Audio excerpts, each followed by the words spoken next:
Prepare yourself. Damn Saiyan. If you haven't seen the first episode of Dragon Ball Deliverance, I'm going to leave a link to it in the description below. That way you can go ahead and check it out before you check out this video. Click on that, then come back here. For this, I'm going to go ahead and go through the negative first and then the positive of the episode. Now, this is a fan animation, so it's not going to have like the crisp, professional quality to it that, say, the actual anime may have, Dragon Ball Z, Super, or any other anime. But seriously, this actually is not that bad. The production quality is actually really fluent, and it seems like they have actual animators that worked on actual projects with at least some of the fight scenes. Some of the still scenes seem a little bit too still, like when they're talking it seems like they wouldn't be able to move in the same way that they do once they actually start fighting. It actually took me by surprise once they actually started fighting that they move with such fluidity, because when they were just talking, all the characters, it's extremely stiff, and it feels like that's how the fight scenes are going to be. Luckily, that's not the situation. The dialogue in the episode, for the most part, was pretty good, but there were sort of chunks of clunkiness that really the episodes could have done without. It just seemed like something on the scripting part was making it so we were being fed way too much exposition, and that's not something that is unique to this, because a lot of animes, a lot of shows, they feed a lot of exposition, especially in the first episode. So I mean, I'm gonna take this as a pass, but at the same time, it was a little bit much at certain points, especially when the characters were interacting and talking with each other. It just seemed like they weren't having a natural conversation. Not all the time, but some parts in the actual episode itself. And even the whole beginning part, each character was having an insightful moment where they were kind of talking to themselves. It rarely happens in Dragon Ball, from what I can remember, where characters are thinking of what their next moves are going to be. I mean, it happens here and there, but it rarely happens. It happens in other animes more. It happens in Naruto.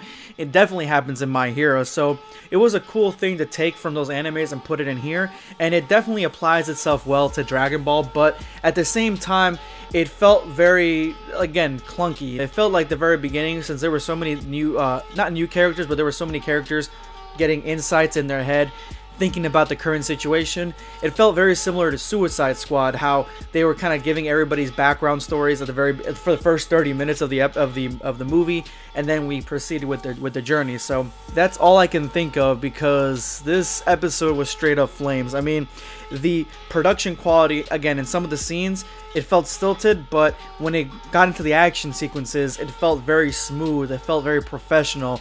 There were certain scenes that I loved, and it looked like they came straight out of they were influenced by other anime, but it just works so well here.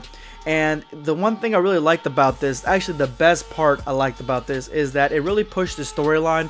It's after G-Team, essentially, and it really pushed the storyline on Gohan and Gohan's experience. And this first episode could really be called the Gohan episode, even though we do get some of Vegeta in the very beginning, but this could be called the Gohan episode, because it was essentially focused all around Gohan. They had a very surprisingly touching scene where Goku kind of comes back to talk to Gohan for a minute, telling him what he needs to do and that he's going to be gone for a little bit longer. And it was actually surprisingly touching. Even when Gohan went back to try to show him Pan's picture, you know, to show how she's grown and stuff like that, and Goku was gone, it was a really nice touch. I was surprised at it, to be honest with you. I was surprised at how deep and emotional that portion of it was.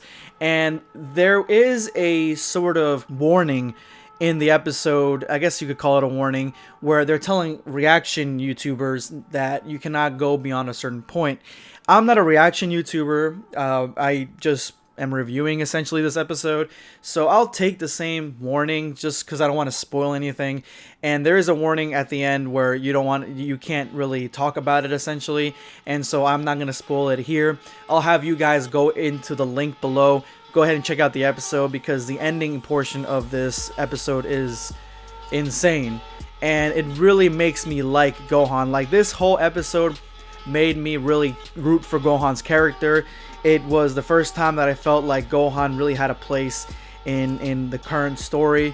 and it felt like whoever made this really had this sort of they were trying to go into this fan fiction sort of direction, but it felt more grounded than that, if that makes any sense. It felt like something that I would have thought of back in the day when I was watching Dragon Ball Z. It just felt so natural. I just really like the story of where direction it's going. The enemies, I did like who eventually the enemy was. I liked their power, I liked their strengths, I liked their abilities. I'm looking forward to seeing more of them. The episode was fantastic. If you're looking for fan animation, I know all of us are waiting for Legend, a Dragon Ball tale, but that comes out later, I think next year, and this is out now, and I don't know exactly what the timetable is for each episode, but I subscribe to the YouTube channel, so I know when they're coming out, and I will be reacting or reviewing to them as well. So go ahead and hit that subscribe button for them, and make sure, if you want to follow the story even further, hit that subscribe button, check them out, and make sure you let me know your thoughts in the comment section below. What you guys thought of this episode, what you guys thought of the animation. I want to hear it all. This is going to be BlackScape signing off.